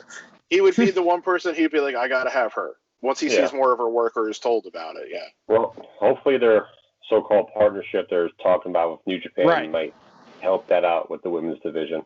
So we'll see. I mean, their other divisions are strong. So, their tag team and their other two divisions are pretty strong. So I think that their women's division is by far the part that needs the most improvement on that. That and the announcing, I think, are the two things that need the most improvement on that show. So yeah. All right. Well, with all that being said, I think that leads us into. Oh yes, it does. It leads us into the Mount Rushmore of tonight's podcast, which. The Mount Rushmore of tonight's podcast is going to be our favorite women's wrestler of all time. So not the greatest, because that's too hard. Well, I wouldn't say too hard, but it's too opinionated. So I think it's easier with it would have been easier with the women, I think, but it's still more fun to pick your favorite, I think. Yeah, we like picking our favorite. I got my favorite. So yes, we are going to do our favorite women's wrestler of all time, and I'm going to have Darth Pat go first. We're going to keep it short and sweet. Darth Pat, who is your favorite female wrestler of all time? Give it a shot. Asia. I made Pat laugh. Yeah. Oh God, I don't even know the last time I had thought about her. I mean, nothing against her, but she never did anything. It's okay, because I know Joe's going to pick Nicole Bass, so. Ooh. Yeah, Skippy. All right. I made you chuckle, Pat. I get my gold star for today. I made Pat chuckle out of nowhere, so. Yeah, I guess I just was not expecting to hear Asia mentioned, so. Anyway, for me, it's Trish. The funniest thing is I remember when she first debuted and, she was, just like the valet for TNA. I remember I found her to be pretty stupid because I thought the outfits she wore at the time were dumb. If you remember when she was managing TNA, she wore like the cowboy hat and she wore like the short skirt with the high boots with like that full, I don't know if you want to call it like a duster or a trench coat. I just thought she looked dumb. She did, Pat. I agree with you. There was a little questioning there. Yeah. She didn't look dumb in my dreams. Yeah, but, that was. We didn't say in your spank bank, so. That's what I was kind of getting to. I said, but obviously, from the start, you're like, wow, this woman is gorgeous, so you were always going to have your eyes on her. And it really is, it just does say something about her that, okay, she had like a fitness model background or whatever, but you don't know what that means. I mean, that means that she's like, photographed, on like gym equipment, that can mean anything. Obviously she was in good shape, but you didn't know if she was athletic. And then we found out, well, goddamn, yes, she is.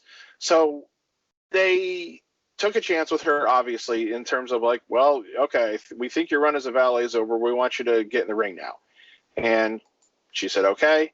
And, I mean, they had an absolute home run with her. And supposedly to this day, Vince will still, like, lament, when am I going to find my next Trish? I think that says a lot, too, about, who she is and what she was able to accomplish, too. And the other great thing I want to say about her was it got to a point, and I think I remember even saying this to probably some of you guys, because it was, I think, around the time that I remember I first started, meeting AJ, definitely, was when she turned heel at WrestleMania 20. I think I even remembered saying to people going to that, like, I think she's too popular now. Like, I don't think she could ever turn heel. I don't think the audience would buy it.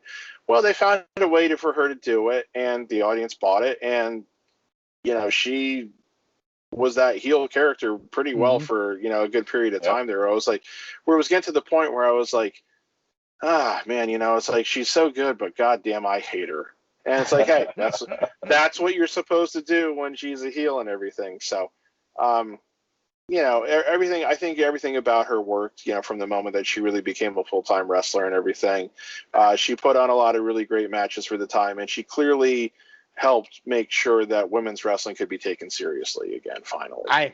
My favorite Trish thing is that promo with Triple H where he's showing her how to do wrestling holds, and Stephanie walks in and he's like got her bent over, and it looks like he's misbehaving with her. Yeah, if I were to say there was one regret for me about Trish's career, it's that she never had like a match with Stephanie that I can recall. Like they had like their like little bit of physical altercation during the Vince Shane match at WrestleMania 17, but there was never like a match between them when it felt like there probably should have been at some point. So maybe better off not to. Yeah, maybe. Maybe. I guess I just wanted to see Trish beat Stephanie because I've always hated Stephanie. So I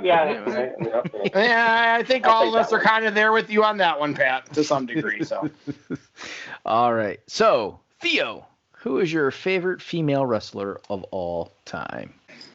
This is Charlotte Flair, baby. I'm not staying up and doing this shot. I'm tired. Nope, not doing it. Just using my arms. Charlotte is my number one. Trish is actually my number 3, and Lita. Oh, good old Lita. She used to be my number 1, but Charlotte just took her spot for multiple reasons. No, Charlotte. The thing I like about Charlotte is out of all the females that are out there, they're wrestling for them right now. She really had the most to prove to anybody. Just because of her last name was from one of the greatest of all time. They really didn't give her anything. They didn't hand her anything. She legitimately had to work for it. And I think sometimes it's things that I've read that other females kind of are envious of her, but they don't like the fact that she works so hard. It's kind of like, well, you want to be successful, right? So you got to put in the work and the time. So why are you being so contradicting certain things? It makes no sense. We're mad that she works so hard. Yeah. I've just read some weird stories about that. Kind of like, she should take it easy. Just calm down a little bit. Give some other people. Well, fuck that shit. If she gives anybody else any time, she's gonna lose her spot. My spot. If you let somebody outwork you, that's on you. Yeah, exactly. That's not Charlotte's not. She's never gonna be that person that's gonna let anybody outwork her. She proves it all the time. She goes out there and she has. I can't remember the last time she had a match that for me would be less than 4 stars. She goes out and she has good matches with almost every single person that she wrestles in the ring. She performs. She's gotten better on the mic. She could be a good face, but she's an awesome heel, just like her dad. She's had all the titles. See those tag titles at some point, but. Other than that, she's proven to be the top queen bee of the women's division, not just in WWE, but that's legitimately in all promotions around the world. Even some of the females in Japan that I really, really, really like. Charlotte's top. She's the queen of all of them. That's it. All right. AJ. No surprise that you would also like a woman wrestler. with tattoos. What was that? I said no surprise also that you would like a woman with tattoos. Absolutely. Sorry, I had to throw that in. I'm sorry. I'm going to quote Michael Cole. It's boss time. It's boss time. Yeah, Michael Cole says that every time Sasha comes out. I was going to say, Bruce Springsteen's here? She's my favorite. She's been my favorite wrestler since I saw her in NXT when they were chanting, Sasha's ratchet. No, she's not. So she's been my favorite for a long time. So I don't think she's probably not better than Charlotte. There are just things about her I like better. So I think she has the best entrance music of anybody in women's wrestling right now. I would take her entrance music over just about anybody. So she also did join the she's had all the women's titles after tonight. She joined the club with Bayley. Those are the only two women who have won all 3 world titles and the tag title, if you count the NXT belt. So Charlotte needs the tag belts, and so does Becky. And Becky never won the NXT belt either. So interesting. So I've always liked Sasha. I remember when she won the belt the first time in NXT. I remember it was a 4-way with the 4 horsewomen. So, and I mean, she still was in the best women's match I've ever seen with Bayley, that TakeOver Brooklyn. And that's another match we didn't really talk about. That match changed everything for the women's division. As much as Trish and Lita changed things, the Sasha Bayley match from that TakeOver Brooklyn changed things, because that should have been the main event that night. That was better than every match that night. And poor Kevin Owens and Finn Balor had to follow that night.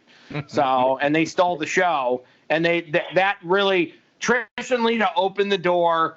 Sasha and Bayley at that TakeOver completely kicked the door open and made everybody realize that, these girls in NXT can wrestle. This is not some horseshit thing. This is legit. Yeah. And even though I don't like Becky as much, I think the 4 horsewomen has been a breath of fresh air for women's wrestling in general. And I think just about everything about it's been a good thing. So I like Sasha the best out of the 4 horsewomen. So I'm going to pick Sasha for this. All right. I wish I liked Sasha more, but for some reason I've just never really connected with her. I don't know. That may be you're in the same place with her that I probably am with Becky. So yeah, I also think it's just not having seen enough of her because of just not watching enough right now. Yeah. But I mean, you're right. I've watched all of them, basically their whole NXT career. I watched all of these 4 women. So me and Joe were watching that shit early. So we've seen them grow into the performers they are now. So all right, so that leaves just me, and I'm gonna pick an oldie but goodie. Not going too old though, but I'm gonna go with Mickie James. Damn it! I thought you were gonna pick Mae Young. Oh, that would have been really old. Though she did give birth to a hand, which was and she did show her boobs on TV once too. Which that could never. Should and never. I got nothing. Never mind. Supposedly that was some kind of prosthetic. It wasn't her actual boobs, but I didn't pay enough attention. So I've never actually seen that segment. I just read that. So yeah. Anyway, this is Jeremy's time. So sorry. Jeremy, go ahead. Yes. So Mickie James is definitely mine. I just kind of look at when she came in, the feud that she had with Trish, being like Trish's stalker, number 1 fan. I thought that was a pretty cool angle to get them to feud. I almost felt like it was like one of the most original feuds that I can think of. It wasn't like a rehash story that I know of. So I thought that was really cool. And then when Trish left, she was kind of the one that was left to hold the candle for WWE, and was she the best at it? Not necessarily, but was she able to keep things kind of going? Yes. When you lose somebody like Trish and when you lose somebody like Lita, and then you somebody's got to step up, and I think she stepped up pretty well. And I've always liked her characters. I've never disliked her characters. I've always thought she was pretty decent on the mic. I liked her when she was in TNA. I thought she was really good in TNA. And then when TNA kind of went, well, I don't want to say off the air, but when it was no longer on a major network and you couldn't find it unless you had 1,700 channels of television, and then she came back to WWE. I don't want to say her character was great in WWE because I think they kind of just like, well, she's a veteran and we want to bring her back. She's been very consistent. She's been very consistently good over a long period of time. Right. So she was still good. That was like the one period of her gimmicks that I was just like, you know what, they could do so much more with her. They don't have to, make her do what she's doing. She could be more. So, but just over her longevity, I think she's done very, very well. And like I said, I just always liked her, and it's too bad I couldn't get, those things never worked out for us, She's that person now that when she's around, because I think she's that established veteran type person that absolutely. They think can help, because she's been so good consistently for so long. She's there to help other people. I think at this point she's mainly there to help other people get over, and she's going to end up training backstage, or like I can see that her ending up in that kind of scenario. So yeah, true. Yeah, all right, and like you said, she had a kind of a thankless job, like you said, and I kind of mentioned earlier too that when Trish and Lita left, that I think she was the top babyface woman left on the roster at that point. Mm-hmm. And she'd only even been with the company, I think maybe it's like a year and a half at that point. And they're basically saying like, hey, we need you to carry this division now because Trish and Lita are gone.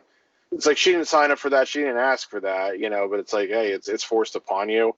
And I think that, she suffers in comparison from that. It's like the person who replaces the legend. You could be really, really good, but you're probably never going to be remembered as well as the legend. So our Mount Rushmore of favorite female wrestlers is Trish Stratus, Charlotte Flair, Sasha Banks, and Mickie James. A very good Mount Rushmore. That's a pretty good one that you really even could make a case for best women's wrestling type thing. There's a pretty good case you could make even for this one for that. Even though we weren't trying for that, we kind of ended up there anyways. Like if you had that foursome as a Survivor Series team, you'd be really hard pressed to come up with a team that could compete with it. Yes, absolutely.